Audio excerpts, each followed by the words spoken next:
My twin brother showed up covered in bruises. When I found out his wife's brothers were abusing him, we switched places and taught them a lesson they'll never forget. I was sitting at my kitchen table halfway through a cup of coffee that had gone cold when the knock came.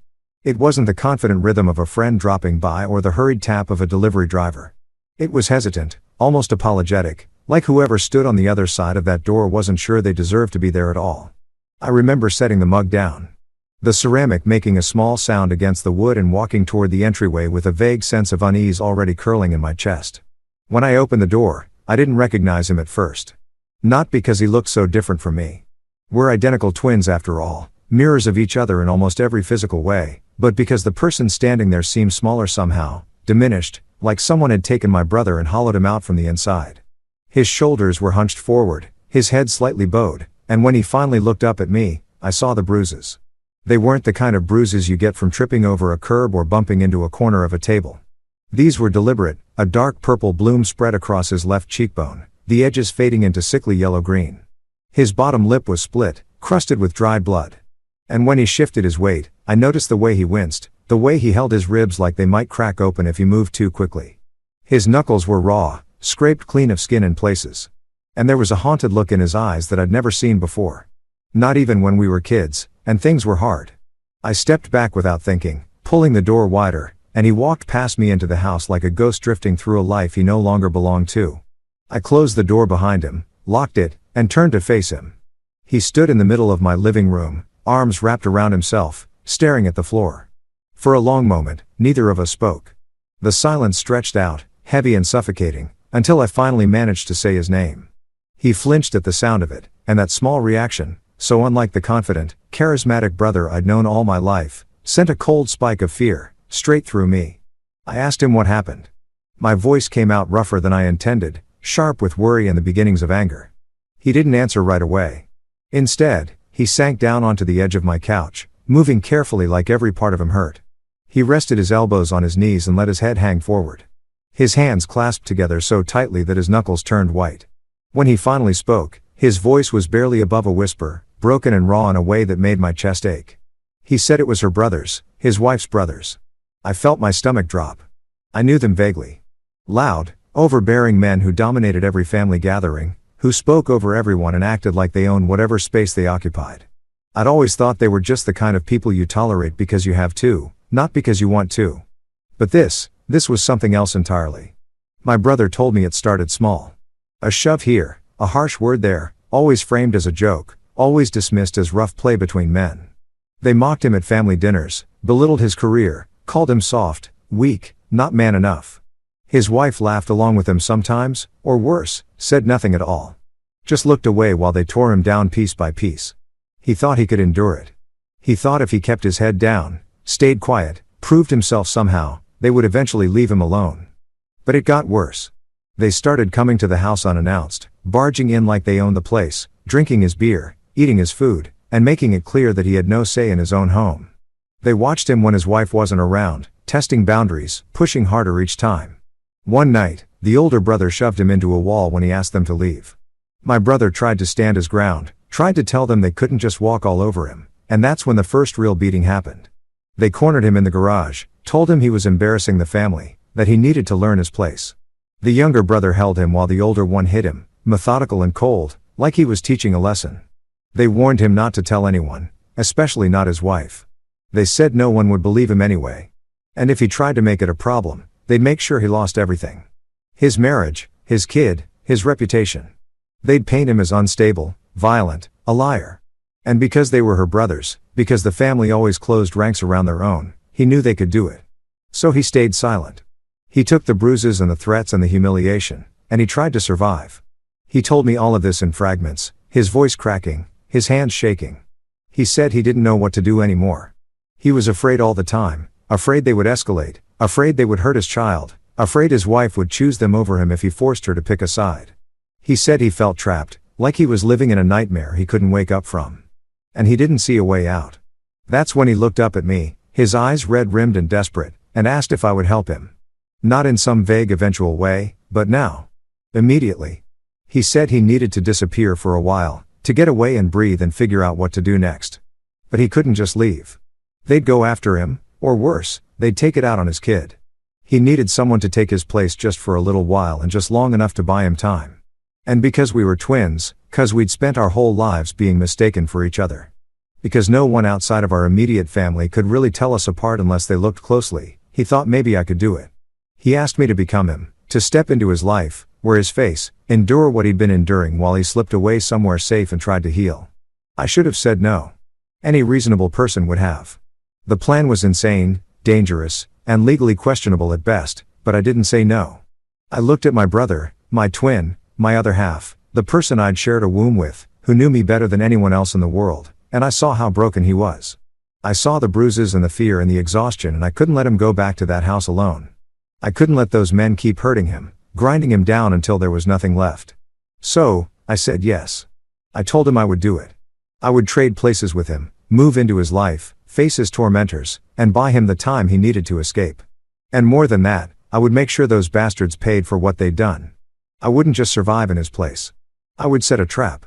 I would gather evidence, expose their cruelty, and dismantle the power they held over him, piece by piece. I would teach them a lesson they'd never forget. We spent the next 2 days planning. My brother walked me through every detail of his life, the routines and rhythms that made up his daily existence. He told me about his work schedule, his wife's habits, the way she liked her coffee, the things she complained about, the words she used when she was angry.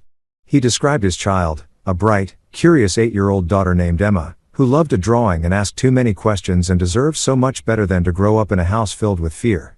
He explained the layout of the house, where things were kept, which neighbors were nosy, and which ones minded their own business. He gave me his phone, his wallet, his keys, and walked me through his passwords and PIN codes.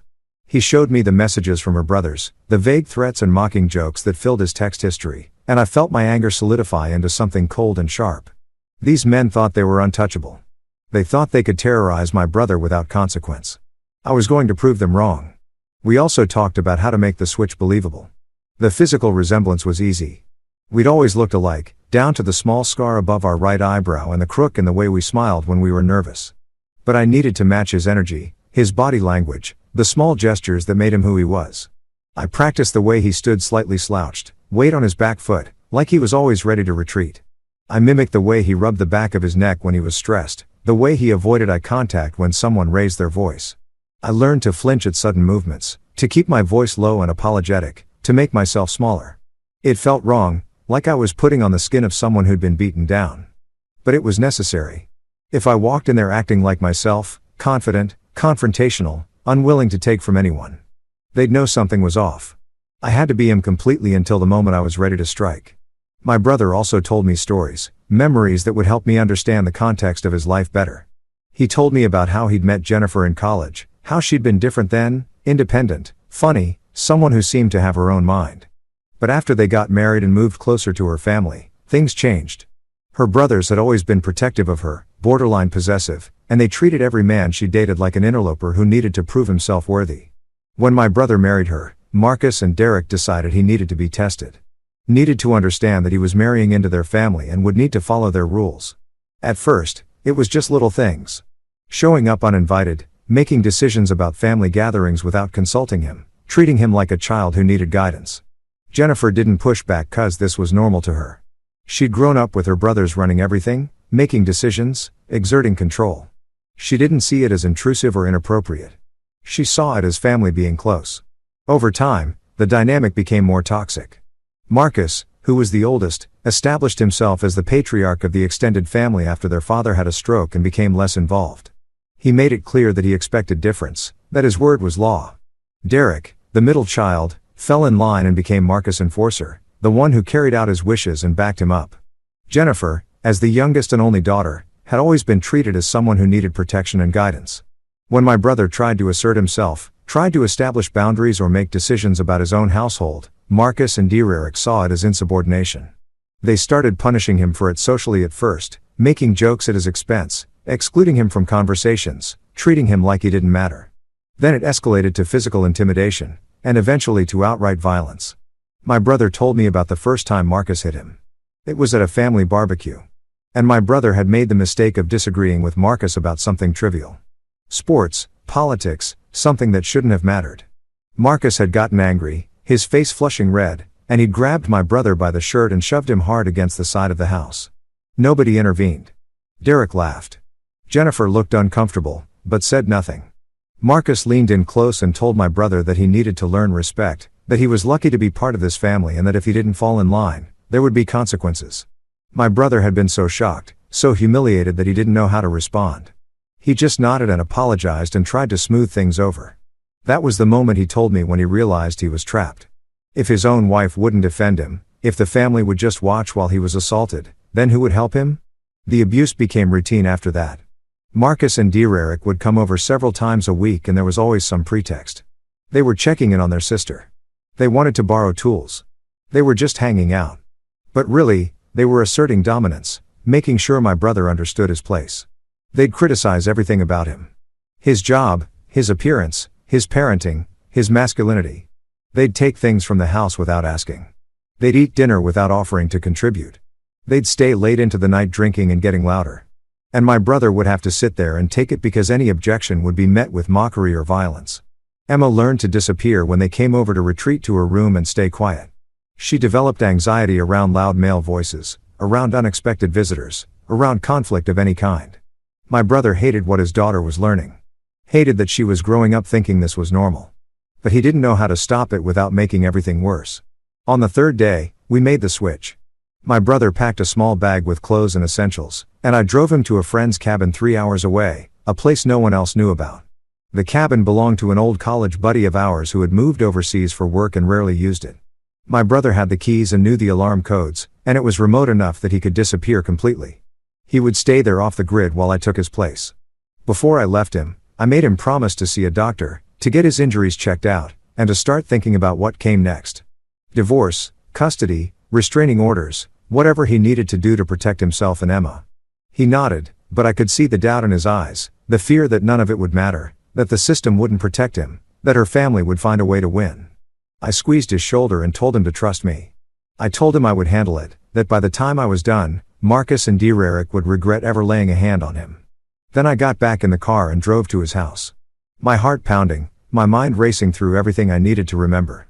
When I pulled into the driveway, I saw the lights on inside, warm and familiar, a picture of suburban normalcy that hid so much ugliness beneath the surface.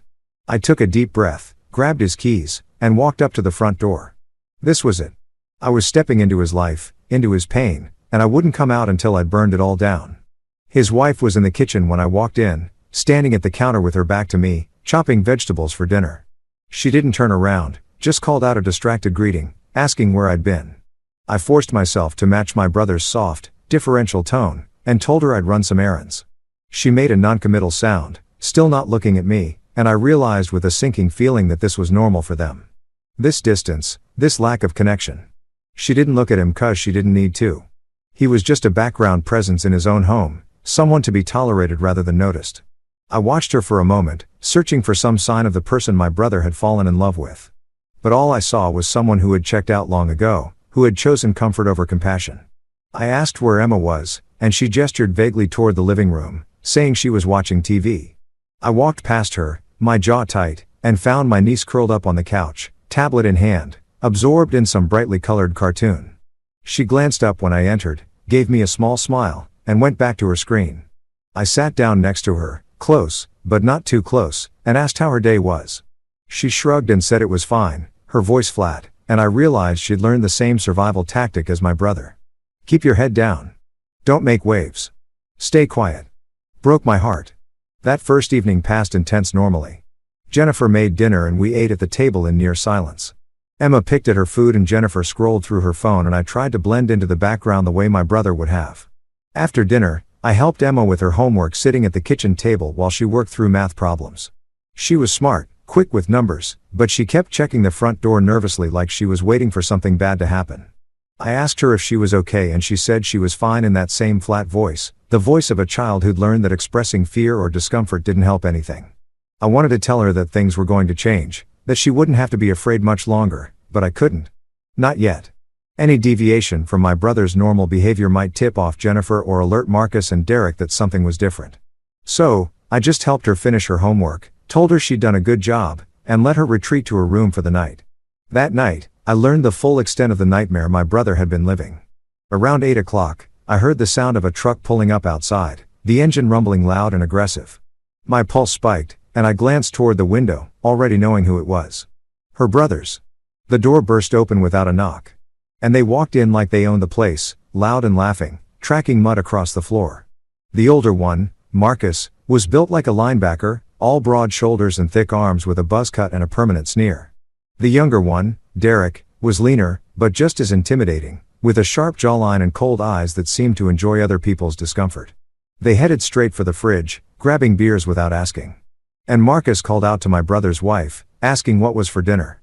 She answered from the kitchen, her tone light and accommodating, telling them there were leftovers they could heat up. I felt a surge of disgust. She knew they were here. She welcomed it. They settled into the living room, sprawling across the furniture, and Marcus looked at me, his gaze sliding over me with casual contempt. He asked where I'd been all day, his tone mocking like I was a child being questioned by an authority figure. I kept my voice even and said I'd been out running errands. Derek laughed a harsh barking sound and said it looked like Marcus agreed, adding that I should get some rest, maybe hit the gym, stop being such a. They both laughed at that, and I forced myself to stay still, to keep my expression neutral, even though every instinct screamed at me to tell them to off and get out of this house. But I wasn't here as myself. I was here as my brother, the person they'd broken. And I needed them to believe the act. I watched them carefully that first night, cataloging their behavior, their patterns, the way they interacted with each other and with Jennifer. Marcus was clearly the alpha, the one who made decisions and expected others to fall in line. He spoke in declaratives, not questions, and he had a way of filling space that made everyone else shrink. Derek was his shadow, backing up everything Marcus said, laughing at his jokes, and forcing his will. Together, they created an atmosphere of dominance and intimidation that was suffocating. Jennifer moved around them like a waitress in a restaurant, bringing them snacks and drinks, laughing at their jokes, never challenging or contradicting them. I saw the way she'd glance at me occasionally, checking to make sure I wasn't causing any problems, wasn't saying or doing anything that might upset her brothers. The message was clear. Keep your head down. Don't make waves. And maybe they'll leave soon. They stayed until after midnight. They watched sports, drank my brother's beer, and made themselves completely at home. At one point, Marcus got up and went into the kitchen, rummaging through the pantry like he lived there. He found a bag of chips and brought it back to the living room, tearing it open and eating handfuls while dropping crumbs all over the couch. When I got up to get a glass of water, dear Eric called after me, telling me to bring him another beer. While I was up, I bit back the refusal that rose in my throat and did it, handing him the beer with a neutral expression. He took it without thanking me. And Marcus smirked like my compliance was amusing. This was a test. I realized everything they did was a test, a way of reinforcing the hierarchy, of making sure I knew I was at the bottom. When they finally left, the house felt both emptier and heavier. Jennifer cleaned up the mess they'd made without comment, and I helped her, wanting to appear normal, wanting to blend in. She didn't say anything about their visit. Didn't acknowledge the hours of invasion and disrespect we just endured. It was like it hadn't happened, or like it was so routine that it didn't warrant discussion. I wanted to scream. I wanted to ask her how she could allow this, how she could watch her husband be treated like garbage in his own home and say nothing, do nothing. But I couldn't. Not yet. So, I just finished cleaning, said good night, and went to bed in the guest room. My brother had warned me that he and Jennifer hadn't shared a bed in months. Another casualty of the toxic dynamic in the house. I lay awake for a long time that first night, staring at the ceiling, processing everything I'd observed. The casual cruelty, the entitlement, the way Jennifer enabled it all. I thought about Emma, asleep in her room, growing up in this environment. I thought about my brother, 3 hours away in that cabin, probably unable to sleep, worried about what was happening here. I thought about Marcus and Derek, comfortable and smug, certain that they'd broken my brother completely, that he would never fight back. They had no idea what was coming. I pulled out my phone and started making notes, everything I'd observed, everything they'd said, the timeline of their visit. This was just the beginning. I was going to document everything, build a case so thorough that there would be no escape for them. And then I was going to destroy them. Over the next few days, I observed them carefully, learning their patterns, their cruelty, the way they operated. They came by almost every evening, sometimes staying for hours, drinking and eating and making themselves at home. They bossed Jennifer around, treating her like a servant, and she complied without complaint, sometimes even laughing along with their jokes. They ignored Emma most of the time, which was a mercy. But occasionally, Marcus would ruffle her hair too roughly or make some comment about her being soft, and I'd see the way my niece flinched, the way she retreated into herself. I started to understand how my brother had ended up so broken. This wasn't just physical abuse. It was psychological warfare, a constant erosion of dignity and autonomy. They made him feel powerless in his own home, and everyone around him enabled it. The first time they hit me, I was ready. It happened on the fourth night. Marcus was drunk and drunker than usual, and he'd been needling me all evening, making comments about my job, my appearance, my worth as a man. I kept my responses short and non-confrontational, but it didn't matter. He wanted a reaction, and when he didn't get one, he decided to escalate. He stood up abruptly, crossed the room, and shoved me hard in the chest. I stumbled back, catching myself against the wall, and he stepped closer, his face inches from mine. He asked if I had a problem, his breath hot and sour with alcohol. I said no, keeping my voice steady, and he shoved me again harder this time. Derek laughed from the couch, egging him on. Then Marcus hit me, a sharp backhand across the face that made my ears ring. I tasted blood, felt the sting spread across my cheek, and forced myself to do nothing. I stood there head down, hands at my sides, playing the part of the broken man they expected. Marcus called me pathetic and walked away satisfied. Jennifer had watched the whole thing from the kitchen doorway. She didn't say a word. She just turned and went back to washing dishes. That night, after everyone had gone to bed, I sat in the bathroom with my phone recording a voice memo to myself. I described what had happened, the details of the assault, the witnesses who did nothing. My voice was steady as I spoke, clinical almost. But inside I was shaking with rage. Not at the pain. I'd been hit before, had been in fights, knew how to take a punch, but at the injustice of it, at the casual cruelty, at the fact that this had been my brother's reality for so long. I knew I needed evidence, not just for the legal system, but for myself, to remind me why I was doing this, to keep the anger focused and controlled. Over the following weeks, I built a careful, methodical record of their behavior. I recorded their conversations when they didn't know I was listening, capturing threats and insults and admissions of past violence. I took photos of the bruises they left on me, new ones that matched my brother's, and timestamped them. I saved every text message, every voicemail, every piece of communication that revealed their cruelty. I also started digging into their lives, learning about their jobs, their reputations, the people who enabled them. Marcus worked for a construction company called Apex Builders, where he was a foreman known for being a hard ass, but also for cutting corners and intimidating workers. I started casually asking questions about his work when he'd come over acting interested, and he'd brag about how he ran his crews. How he didn't take from anyone, how he'd fire people on the spot if they didn't do exactly what he said. He told stories about screaming at workers, about threatening them, about times he'd gotten physical when someone questioned his authority. I recorded all of it, every incriminating word. Derek was a loan officer at First National Bank, someone who presented a clean, professional image, but had a history of shady dealings that his family helped him cover up. He was more careful than Marcus, less likely to openly brag. But after a few drinks, he'd let things slip. Comments about loans he'd approved for friends even though they didn't qualify. About kickbacks he'd received.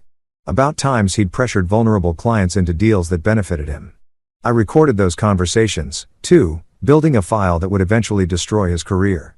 I also started building relationships with people who might help me when the time came. There was a neighbor, Mrs. Alvarez, an older woman, who lived 2 houses down and had always seemed kind but watchful. I made a point of talking to her when I saw her outside, mentioning in passing how stressful things had been at home. She gave me a long searching look. Her dark eyes full of concern, and said, if I ever needed anything, I should let her know. She had that quality that some older women have, that grandmother energy that makes you feel like you can trust them, like they've seen enough of life to understand complicated situations without judgment. I thanked her and filed that connection away. At my brother's workplace, a mid-sized accounting firm called Patterson & Associates, I identified a co-worker named Sam who had always been friendly. Someone who seemed decent and observant.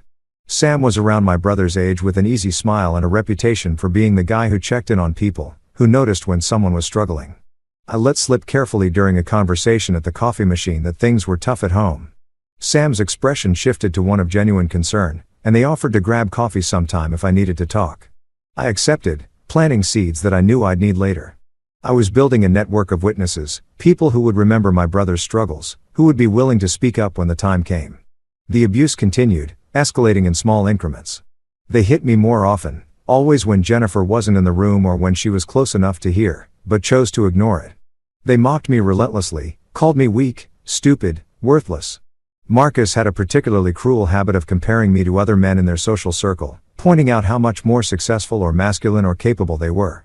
Derek developed a game where he'd send me increasingly degrading text messages throughout the day, ordering me to do things: have dinner ready by 7, make sure there's beer in the fridge, tell Jennifer I'm bringing someone by tomorrow, treating me like a servant in my own home.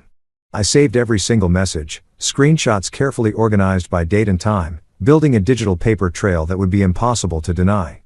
They also started messing with the house itself, asserting ownership in physical ways. Marcus would rearrange furniture when he came over, moving things to different rooms, claiming he was fixing the layout. Derek would take things, tools from the garage, electronics, even clothes. And when I'd notice they were missing and mention it, he'd deny taking them or claim I'd said he could borrow them. It was gaslighting, making me question my own memory and perception. And I realized this was something they'd been doing to my brother for a long time. I started taking inventory of everything in the house, documenting what belonged where, so I'd have evidence of their theft. I also installed a small hidden camera in the living room, tucked behind a picture frame, angled to capture the main seating area. It was a risk. If they found it, they'd know something was up. But I needed video evidence, not just audio. I needed footage of them hitting me, of them stealing, of the casual way they invaded and dominated the space. Marcus' violence became more calculated as the weeks went on. He started hitting me in places that wouldn't show as easily. Ribs, back, shoulders. He'd corner me in the garage or the basement, places where the sound wouldn't carry to Emma's room, and he'd take his time. Derek would stand watch, sometimes recording on his phone, laughing at my attempts to protect myself. They made it a game, seeing how much they could hurt me without leaving obvious marks, testing the boundaries of what they could get away with. Once Marcus brought one of his construction buddies over, a guy named Tony, who was just as brutal. They took turns 3 against 1. And when it was over, Marcus leaned down close to my ear and said, "This is what happens when you forget your place." Remember that? I remembered. I remembered everything, and I recorded it all. The hidden camera had captured the entire assault, and I'd managed to keep my phone in my pocket recording audio. It was brutal to watch later, to see myself taking those hits, but it was necessary. This was evidence that would put them away. Emma started showing more obvious signs of the stress as the weeks went on. She became quieter, more withdrawn. Her drawings, which had been bright and imaginative, turned dark. Stick figures with frowning faces, houses with no doors, rain that never stopped. One drawing particularly gutted me. It showed a small figure labeled me standing far away from 2 large figures labeled bad men, with another figure labeled daddy sitting on the ground with X's for eyes. When I asked her about it, sitting beside her at the kitchen table trying to keep my voice gentle, she just shrugged and said she didn't like it when Uncle Marcus and Uncle Derek visited. She said they were loud and mean and they made Daddy sad. She looked up at me with those big, worried eyes and asked, "Why do they come here if they're not nice?" I didn't have an answer that an 8-year-old would understand. Didn't know how to explain that her mother allowed it, that her father had felt powerless to stop it. So, I just hugged her carefully, mindful of my bruised ribs, and told her that things were going to get better soon. I promised her, and I meant it. I took photos of her drawings, added them to my evidence file with dates and context notes. This wasn't just about physical abuse anymore. This was about documenting the psychological damage being inflicted on a child. Evidence that would be crucial in the custody battle I knew was coming. Jennifer's role in all of this became clearer the longer I lived in that house. She wasn't just passively allowing the abuse. She was actively enabling it. I started paying closer attention to her interactions with her brothers, to the things she said and didn't say. When Marcus would make a cruel joke at my expense during dinner, she'd laugh, not just a polite chuckle, but genuine amusement. When Derek would text her asking if her husband was behaving, she'd text back things like, "Trying to," or, "You know how he is," with laughing emojis. I found those messages one night when she left her phone on the bathroom counter while she was in the shower. I took screenshots, my hands shaking with anger, and sent them to my own phone before deleting the evidence that I'd accessed her device. She was in on it. She might not have been throwing the punches, but she was holding the door open for the people who did. I started documenting her role, too. I recorded conversations where she dismissed my concerns, where she told me I was being too sensitive, where she suggested that maybe if I just tried harder to get along with her brothers, things would be better. One night, after Marcus had shoved me hard enough to knock over a lamp, I tried to talk to her about it. Once we were alone, I said carefully, trying to sound defeated rather than angry, "This is getting out of hand. Your brothers are..." She cut me off before I could finish. "They're just playing around. You take everything so seriously. They're family. They're allowed to tease you." I pushed a little further, asked her if she really thought it was okay that they hit me, and she rolled her eyes. Hit you? God, you're dramatic. Marcus barely touched you. You need to toughen up. Every word was captured on my phone, which was in my shirt pocket recording. I was building a comprehensive picture of her complicity, evidence that she was an active participant in my brother's torment, not an innocent bystander. I also started digging into her relationship with her family, trying to understand how this dynamic had formed, what made her choose her brothers over her husband. I asked her questions, pretending to be interested in family history, and she opened up more than I expected. She told me about how her brothers had always protected her growing up, how they'd scared off boys they didn't approve of, how they'd fought anyone who gave her trouble. She spoke about it with fondness, nostalgia, like their overprotective behavior was romantic rather than controlling. She said that when she introduced my brother to her family, Marcus and Derek had been skeptical, worried that he wasn't good enough for her. She'd had to convince them to give him a chance to accept him into the family. But she said with a sigh, he'd never really proven himself, never really fit in the way she'd hoped he would. The subtext was clear. My brother had failed some tests that her brothers had set, and now he was paying the price. She saw their abuse as his fault, as something he'd brought on himself by not being man enough to earn their respect. That realization made something harden inside me. Jennifer wasn't a victim. She wasn't confused or manipulated. She had made a conscious choice to prioritize her brother's approval over her husband's safety, over her daughter's well-being. She'd chosen the family she came from over the family she'd created. And she'd done it knowing full well what that meant. I stopped feeling any sympathy for her after that. Whatever happened to her in the legal proceedings to come, she'd earned it. By the 6th week, I had amassed a staggering amount of evidence. Hours of audio recordings, dozens of photos, hundreds of text messages and emails. Video footage from the hidden camera showing assaults, theft, and the general atmosphere of intimidation. I had witnessed statements from Mrs. Alvarez, who had heard the shouting and seen Marcus' truck at odd hours, who had noticed that my brother looked increasingly beaten down and afraid. I had testimony from Sam at work, who had noticed the bruises and the changes in my brother's demeanor, who had documentation of the days I'd called in sick because I was too injured to come in.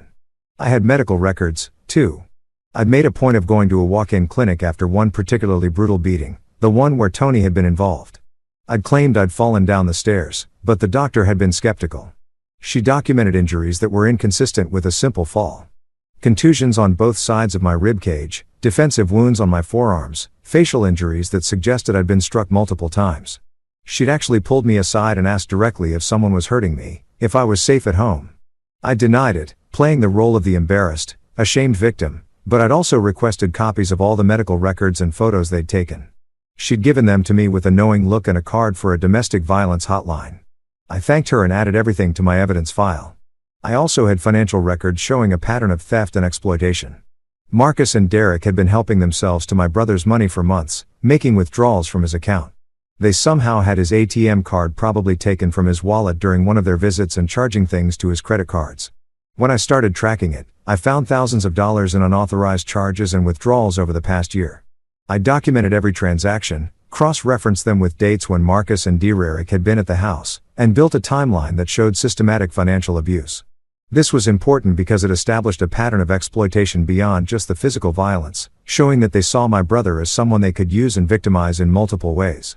I also started reaching out to people in their professional lives carefully and anonymously at first.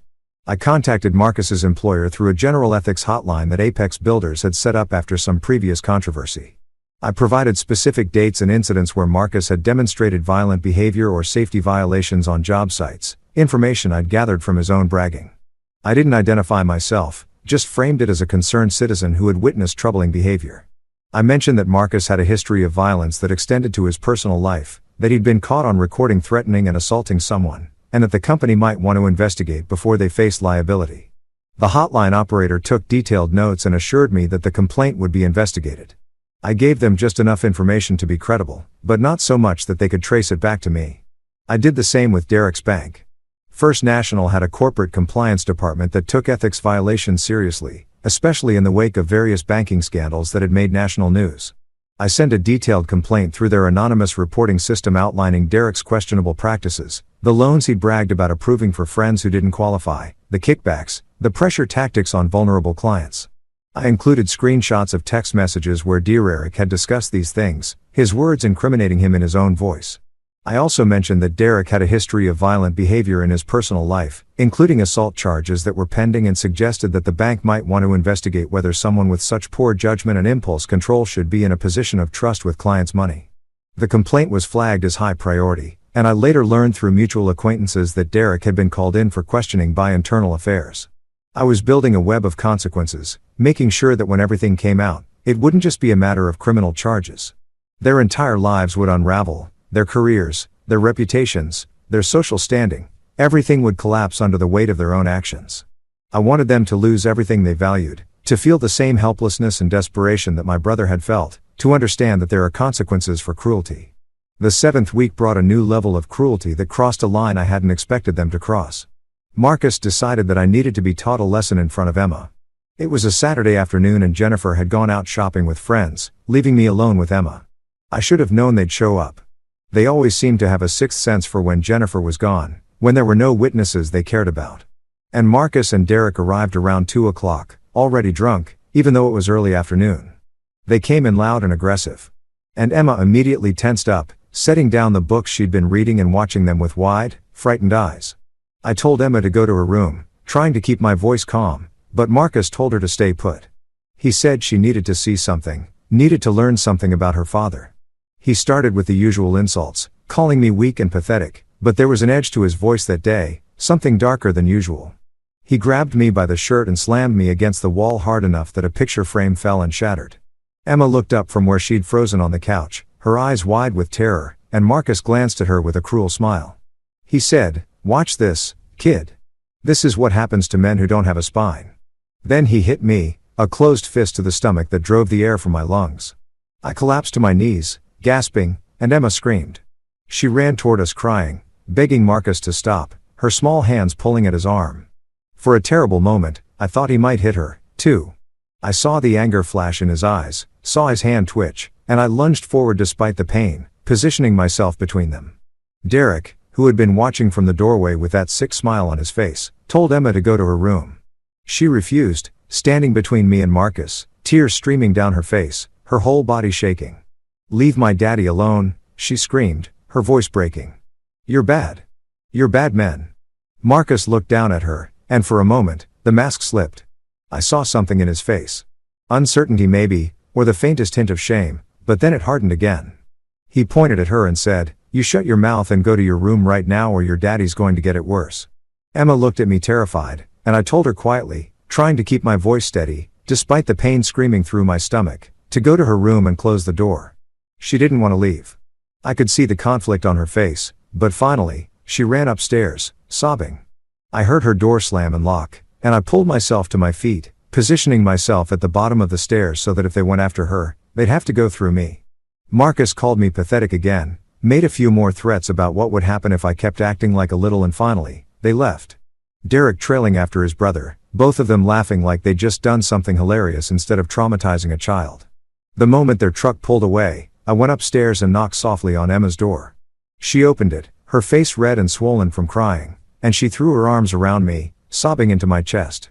I held her carefully, my bruised stomach aching, and let her cry. When she finally pulled back, she looked up at me and asked a question that broke my heart. "Why don't you make them stop, Daddy? Why do you let them hurt you?" I didn't have a good answer. How do you explain to an 8-year-old that her father felt trapped, powerless, afraid? How do you explain that sometimes adults fail to protect themselves because they're scared of making things worse? I told her that sometimes grown-ups have problems that are complicated, but that I was working on fixing things and that she wouldn't have to be scared much longer. I promised her that Uncle Marcus and Uncle Derek wouldn't be able to hurt us anymore soon. She asked how I knew, and I told her to trust me. She nodded, wanting to believe, and I felt the weight of that promise settle on my shoulders. I had to end this. I couldn't let this continue for one more day. That night after Emma was asleep, I reviewed the footage from the hidden camera. It had captured everything. Marcus slamming me against the wall, the picture frame falling, him hitting me, Emma screaming and running to protect me. The pure terror on her face. It also captured the moment when Marcus had looked at Emma with anger, when it seemed entirely possible he might hurt her, too. The audio picked up everything he'd said, including the threat that her daddy would get it worse if she didn't go to her room. It was damning evidence, the kind of thing that would destroy any remaining sympathy someone might have for Marcus. That would make it crystal clear that this wasn't just about adult conflict, but about a child being traumatized and endangered. I made multiple copies of that footage, uploading it to secure cloud storage, and I knew it was time to move to the final phase of my plan. The next morning, I reached out to my lawyer. Her name was Rebecca Chen, and she specialized in domestic violence and family law. I'd contacted her a few weeks into the swap, laying the groundwork, having an initial consultation where I'd explained the situation and shown her some preliminary evidence. At that meeting, she'd been cautious but intrigued, warning me about the risks of what I was doing, but also acknowledging that if I could document everything thoroughly, I'd have a strong case. Now I was ready to move forward. We met at her office on a weekday morning and I brought everything. My laptop with the recordings and video footage, my phone with thousands of messages and photos, the medical records, printed statements from witnesses, financial documentation showing the theft, all of it organized into clearly labeled folders and files. Rebecca went through it methodically, and I watched her expression shift from professional interest to genuine shock to what looked like anger on my brother's behalf. When she finished reviewing everything, she sat back in her chair and looked at me for a long moment. Then she said, "This is one of the most thoroughly documented cases of domestic abuse I've ever seen. The evidence is overwhelming. We can absolutely prosecute this, and I'm confident we'll win." She paused, then added, "What you've done, stepping into your brother's life, taking this abuse, gathering this evidence, it's extraordinary. It's also incredibly dangerous, and I'm glad you're ready to end it now before something worse happens." We discussed strategy for the next 2 hours. She outlined the legal pathway, criminal charges for assault and battery, multiple counts since there were multiple documented incidents, restraining orders not just against Marcus and Derek, but potentially against Jennifer as well, given her documented complicity, emergency custody arrangements for Emma to get her out of that house and into my brother's sole care immediately, and grounds for divorce on behalf of my brother with evidence that would make it nearly impossible for Jennifer to contest the terms or fight for custody. Rebecca explained that the strength of the evidence meant we could move quickly, that we could get emergency protective orders within days and have Marcus and Derek arrested within the week. But I wanted more than that. I told her about my plan for the family dinner for the public exposure, for making sure that everyone who had enabled Marcus and Derek saw exactly who they were. Rebecca was hesitant at first, worried about the risks, about the possibility of violence if we confronted them directly. But I convinced her that it was necessary, that legal consequences weren't enough, that I wanted social consequences, too. I wanted their reputations destroyed, their enablers forced to reckon with what they'd been supporting. Their facade of respectability ripped away in front of everyone who mattered to them. Finally, Rebecca agreed, but on certain conditions.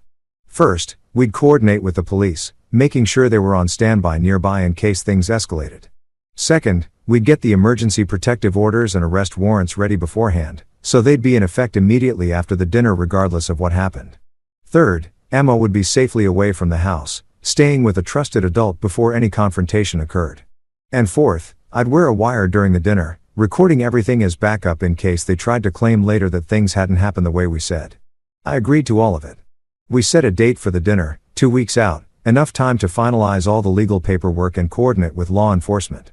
In the days leading up to the dinner, I prepared meticulously. I copied all my evidence onto multiple USB drives, made sure everything was backed up in secure cloud storage that Marcus and Derek couldn't access, even if they somehow figured out what was happening, and tried to destroy evidence. I briefed Rebecca on exactly what I planned to say and show, and she helped me edit together a presentation, a carefully curated compilation of audio recordings, photos, video footage, and documents that would make it impossible for anyone to deny what had been happening. We timed it to be about 20 minutes long, enough to be thorough without losing people's attention, enough to be devastating without being gratuitous. I also coordinated with the police. Rebecca put me in touch with Detective Sarah Morrison, who worked in the domestic violence unit. I met with her at the police station bringing my evidence and watched as she reviewed it with the same shocked expression Rebecca had shown. Detective Morrison asked questions, thorough ones, making sure she understood the timeline and the context. She was particularly interested in the video footage from the incident with Emma, watching it multiple times, her jaw tight with anger. When she finished reviewing everything, she told me that this was a clear-cut case, that Marcus and Derek would absolutely be arrested and charged, and that given the severity and documentation, they'd likely be held without bail initially. She agreed to have officers positioned near the house during the dinner, ready to intervene if things turned violent and ready to execute the arrest warrants immediately after the confrontation. I also made arrangements for Emma's safety. I talked to Mrs. Alvarez, explaining without going into too much detail that there was going to be a difficult family situation and asking if Emma could stay with her for the night. Mrs. Alvarez agreed immediately, asking no questions, just telling me that Emma would be safe and cared for. I told Emma it was a special sleepover, making it sound fun and exciting, and she was delighted. She loved Mrs. Alvarez, who baked cookies and told stories and treated her like a beloved grandchild. On the day of the dinner, I'd drop Emma off at Mrs. Alvarez's house in the afternoon, ensuring she was far away before anyone arrived. I sent out the invitations to the dinner, carefully worded to sound genuine and conciliatory. I called Marcus and Derek personally, putting on my best defeated apologetic voice, and told them I wanted to make amends, that I realized I'd been difficult and wanted to do better, that I hope we could all come together and work things out. Marcus ate it up, his voice dripping with condescension as he said he was glad I was finally seeing sense, that it was about time I stopped being such a little and started acting like a man. Derek was equally smug, making jokes about how maybe there was hope for me after all. I invited their parents, too. Marcus and Derek's mother, Linda, and father, Robert, along with Jennifer's aunts and uncles, some mutual friends, basically anyone who'd been part of the social circle that had enabled this abuse or turned a blind eye to it. I wanted them all there. I wanted them all to see. Jennifer was thrilled about the dinner. She saw it as me finally surrendering, finally accepting my place, finally giving up on the idea that I deserved to be treated with respect or dignity. She threw herself into planning, deciding on menu items, fussing over details, excited to show her family that her husband had finally been broken into compliance. It was sickening to watch, but I played along, agreeing to everything she suggested, acting like the beaten-down spouse she thought I'd become. Inside, I was counting down the hours until I could rip away the mask she'd been hiding behind, until I could show everyone exactly what kind of person she was. The night of the dinner arrived. I dropped Emma off at Mrs. Alvarez's house in the afternoon around 3 o'clock. Mrs. Z. Alvarez gave me a long searching look when she answered the door, and I had the feeling she knew this wasn't really just about a special sleepover, that she understood something significant was happening. She squeezed my shoulder, told me to be careful, and said that Emma could stay as long as needed. I thanked her, gave Emma a tight hug, and told her I loved her. She hugged me back and said she loved me, too. And the pure innocence in her voice, the trust, made me even more determined to see this through. This was for her. All of it was for her. I went back to the house and started cooking, following Jennifer's elaborate menu plans. By 6 o'clock, the house was ready. Table set, food prepared, the hidden camera's battery fully charged, the projector I'd set up in the corner, ready to go, and my phone fully charged and ready to record everything. I'd also been fitted with a wire by Detective Morrison earlier that day, a small microphone taped to my chest under my shirt, transmitting everything to a recording device, and also to the police who were positioned 2 blocks away. I was ready. Everything was in place. All that remained was for the guests to arrive and for me to spring the trap I'd spent 7 weeks building. People started arriving around 6:30. Marcus and Derek came together as always, loud and boisterous, carrying cases of beer like they were doing us a favor. Jennifer greeted them with hugs and laughter, and they settled into the living room like kings holding court. Their parents arrived next, Linda looking elegant and composed. Robert gruff and distant and as usual. Jennifer's Aunt Carol and Uncle Mike came along with 2 couples who were mutual friends. People who'd been at various family gatherings where I'd been humiliated and had said nothing. The house filled with noise and conversation. Everyone in good spirits, completely unaware of what was coming. Dinner went smoothly. Everyone eating and drinking and talking. I played the perfect host, making sure glasses stayed full, answering questions politely, being differential and unobtrusive. Marcus made several jokes at my expense during the meal, and everyone laughed, including Jennifer, and Derek shared a story about a time at a family barbecue when Marcus had put me in my place, and people chuckled like it was funny rather than horrifying. I smiled tightly and said nothing, just kept filling drinks and clearing plates. Inside I was coiled tight as a spring, my heart pounding, adrenaline making my hands want to shake. I forced myself to breathe slowly, to stay calm, to wait for the right moment. After dinner, I suggested we all move to the living room for dessert and coffee. Everyone agreed, relocating to the couches and chairs, settling in with full stomachs and good moods. I served coffee and slices of pie, and once everyone had been served, I asked for their attention. The room quieted, all eyes turning toward me with mild curiosity. I saw Marcus smirk, probably expecting some pathetic speech about gratitude or forgiveness.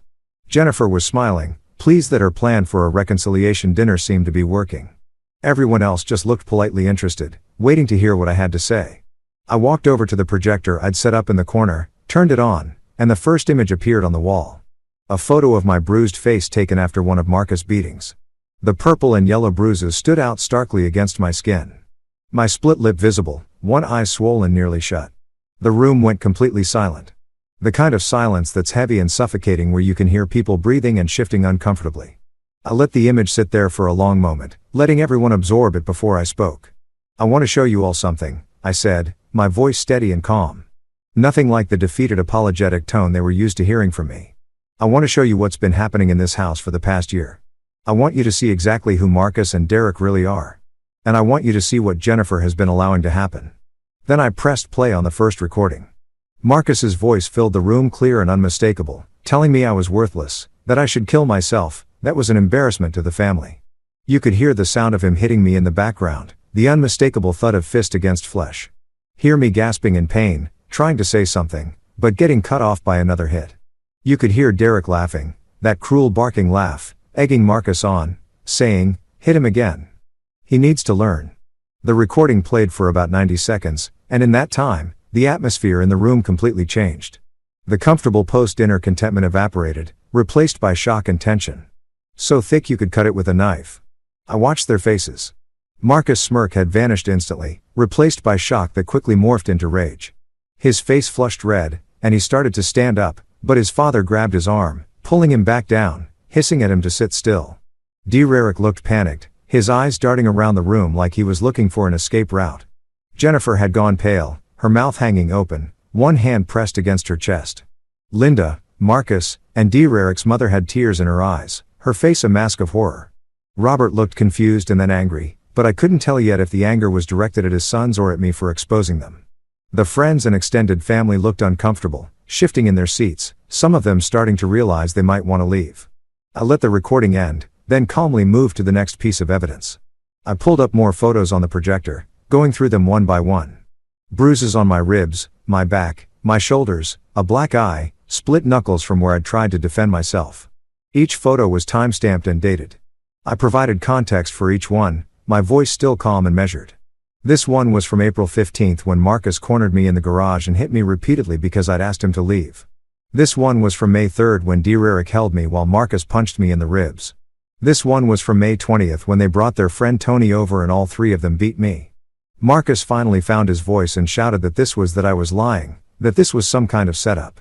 I looked at him calmly and told him to sit down and be quiet, that he'd have his chance to deny everything after I was done showing the evidence. The authority in my voice seemed to surprise him. It was so different from the defeated apologetic tone he was used to. And he actually sat back down, though he was vibrating with rage. I continued with the presentation. I showed text messages from Derek, hundreds of them, ordering me around, mocking me, threatening me. I showed financial records documenting thousands of dollars in unauthorized withdrawals and charges. I played more audio recordings, different incidents, building a comprehensive picture of systematic abuse over months. I showed text messages between Jennifer and her brothers, the ones where she laughed about my complaints, where she enabled their behavior, where she made it clear that she sided with them over her own husband. Then I played the video from the incident with Emma. This was the moment that broke the room completely. The footage showed everything. Marcus slamming me against the wall, the picture frame falling, him hitting me, and then Emma's terrified face as she screamed and ran toward us. You could hear her crying, begging Marcus to stop. See her small body physically trying to pull him away from me. You could see the moment when Marcus looked at her with anger. When he seemed on the verge of hitting her, too. You could hear her screaming, "You're bad. You're bad men." And crying hysterically. You could see her terror, her trauma, the pure fear on the face of an 8-year-old child watching her father being beaten. Linda let out a sob when she saw that. Several other people gasped or made sounds of distress. Jennifer had started crying, though I couldn't tell if it was from guilt or just shock at being exposed. Robert was staring at his sons with an expression I couldn't read. Horror mixed with something else, maybe denial starting to crack. The friends and extended family looked horrified, some of them already standing up, clearly wanting to leave this nightmare they'd stumbled into. I let the video play until it showed Marcus threatening Emma, telling her that her daddy would get it worse if she didn't go to her room. Until it showed Emma running away sobbing. Then I stopped it and turned to face the room. I said, "This is what's been happening. For over a year, Marcus and Derek have been coming into this house and abusing me. They've beaten me, threatened me, stolen from me, and terrorized my daughter. And Jennifer," I turned to look at her directly. "You've known about all of it. You've watched it happen. You've laughed along with their jokes. You've enabled every bit of it because your brother's approval is more important to you than your husband's safety or your daughter's well-being." Jennifer tried to speak, tried to say something about not knowing it was that bad, about thinking it was just family dynamics, but I cut her off. I pulled up the text messages between her and her brothers on the projector, the ones where she clearly knew what was happening and chose to enable it. I read them aloud, my voice hard. Derek texts you, "Is your husband going to be a little about us coming over tonight?" And you respond, "Probably, but don't worry, I'll handle it." Marcus texts you, "I had to straighten him out last night. He was getting mouthy." And you respond, "Thanks. He needed it." I looked at her. You knew you were part of it. Then I turned back to Marcus and Derek and delivered the final blow. I've already shared all of this evidence with my lawyer, with the police, and with your employers. Marcus, Apex Builders launched an internal investigation into your conduct 3 weeks ago. They found evidence of workplace violence, safety violations, and intimidation that matches the behavior documented here. You're going to be fired if you haven't been already. Derek, First National Bank opened an ethics inquiry into your conduct 4 weeks ago. They found evidence of fraudulent practices, kickbacks, and misconduct. You're also going to be fired if you haven't been already. And as of this afternoon, criminal charges have been filed against both of you for assault and battery, multiple counts. Arrest warrants have been issued. The police are outside right now, waiting to take you into custody. Emergency restraining orders have been granted, keeping you away from me, from Emma, and from this house permanently. You're done. Both of you. Your careers are over. Your reputations are destroyed and you're going to face criminal consequences for what you've done. The room erupted. Marcus lunged toward me, his face twisted with rage, shouting obscenities, but he didn't make it 2 steps before Robert and Uncle Mike grabbed him, holding him back. Derek was on his feet, too, shouting that I'd entrapped them, that none of this would hold up in court. I just looked at him calmly and said, "Everything I've done is legal and documented. You entrapped yourselves. You chose to come into this house night after night. You chose to hit me. You chose to threaten me. You chose to terrorize a child. Every word, every action, every choice was yours. I just documented it." Linda was sobbing openly now, staring at her sons like she didn't recognize them. Jennifer was crying, too. But now she was angry, shouting at me, asking how I could do this, how I could destroy her family. I turned to her and said, voice cold, "I didn't destroy your family. Your brothers did that when they decided to beat your husband. And you helped them when you chose to enable it instead of stopping it. You want to blame someone? Look in the mirror." There was pounding on the front door then, and I walked over and opened it. Detective Morrison stood there with 2 uniformed officers. She looked past me into the room, making eye contact with Marcus and Derek, and said clearly, "Marcus Patterson. Derek Patterson. You're under arrest for assault and battery. You have the right to remain silent." Marcus tried to run. He actually tried to bolt for the back door, but the officers were ready for that. And they intercepted him before he made it out of the living room. He fought them, shouting and struggling. And they had to physically restrain him, forcing his arms behind his back and cuffing his wrists. Derek didn't fight, just stood there with his hands in the air, his face ashen as another officer cuffed him. Both men were read their rights while their parents watched in horror, while friends and extended family stood frozen while Jennifer sobbed in the corner as they were being let out in handcuffs. Marcus turned to me, his face twisted with rage, and spat out, "You're going to regret this. You don't know what you've started. We'll destroy you. We'll take everything." I looked at him calmly and said, "You already tried to destroy me for over a year. You tried to break me, to make me feel powerless and worthless, but I'm not your victim anymore, and I'm not my brother anymore either." His face went blank with confusion at that last statement, but before he could process it, the officers pulled him toward the door. They were loaded into police cars and driven away, and suddenly the house was much quieter. Just the soft sound of Linda crying and Jennifer's ragged breathing and people shifting uncomfortably. I turned to the remaining guests and said, "I think it's time for everyone to leave. If anyone wants copies of the evidence for your own understanding of what's been happening, I can provide that. Otherwise, please go." Most people couldn't leave fast enough. The friends and extended family practically fled, offering awkward condolences or apologies, or just leaving in shocked silence. Linda approached me before she left, tears streaming down her face, and said, "I'm so sorry. I didn't know. I didn't know they were doing this." I looked at her, saw genuine horror and regret in her eyes, and some of my anger softened slightly. I said, "Maybe you didn't know the extent of it, but there were signs. There were moments when you could have asked questions, could have paid attention, could have wondered why your son-in-law looked increasingly afraid and beaten down. Those signs were there. Everyone chose not to see them."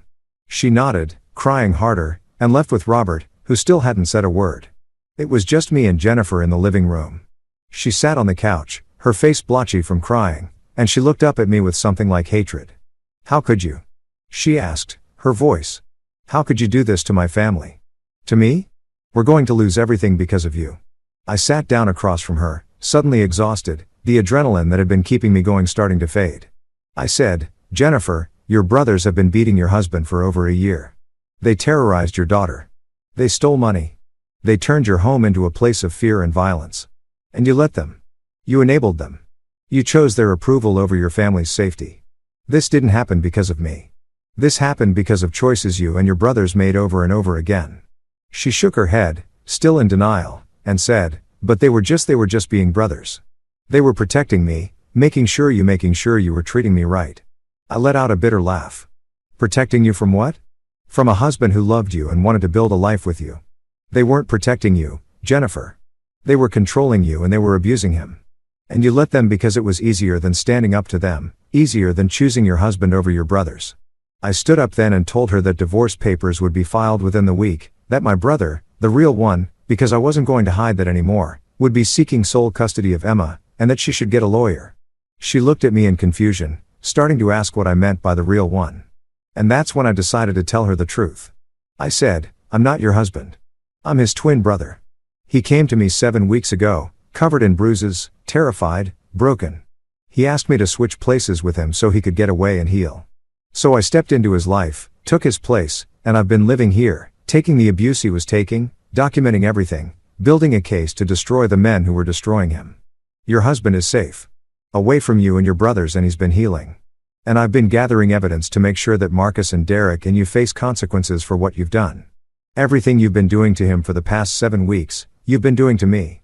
Every hit, every insult, every moment of cruelty, I took it for him and I documented all of it." Her face went through a series of expressions: confusion, disbelief, shock, and finally understanding. She whispered, You're his brother this whole time." I nodded. She said, "But you were everything was I finished for her. Everything was exactly like him because I studied how he moved, how he talked, how he'd been broken down by you and your brothers. I became him so thoroughly that you never questioned it. That's how broken he was, Jennifer. I could step into his life and play the part of a beaten down, terrified man, and you didn't notice anything different because that's what he'd become." She stared at me for a long moment and I saw something break behind her eyes. Some final piece of denial shattering. Then she just put her face in her hands and sobbed. I felt no sympathy. I stood up, told her I'd be staying in the house tonight, but she should probably go to her parents' place. And I went upstairs to the guest room I'd been using. Behind me, I heard her crying, but I closed the door and shut it out. It was done. I'd exposed them. I'd set the trap, and they'd walked right into it. Everything else would unfold from here: the legal proceedings, the consequences, the rebuilding. But the hardest part, the dangerous part where I'd had to take abuse and endure and play a role, that was over. I sat on the edge of the bed and pulled out my phone. I called my brother at the cabin. He answered on the first ring, his voice tight with anxiety, and asked how it had gone. I told him everything about the dinner, about the evidence, about the reactions, about Marcus and Derek being arrested, about Jennifer's complicity being exposed, about how it was finally over. He was silent for a long moment, and then I heard him crying. Great gasping so of relief and release. He said, "Thank you. Thank you. I don't know how to ever thank you enough." I told him he didn't need to thank me, that he was my brother and I'd do it again in a heartbeat. I told him to stay at the cabin for a few more days while things settled, and then he could come home to his new apartment, the one I'd helped him find and set up far away from this house and Jennifer and her family. He said he would. And we talked for a while longer, processing everything. Both of us exhausted and relieved and still struggling to believe it was really over. After I hung up, I just sat there in the quiet room, feeling the bruises ache, feeling the exhaustion settle into my bones. And I let myself breathe. It was done. The nightmare was over. And tomorrow, the real work of healing and justice and rebuilding would begin. But tonight, I just let myself feel the relief of having survived, having succeeded, having protected my brother and niece from the men who tried to destroy them.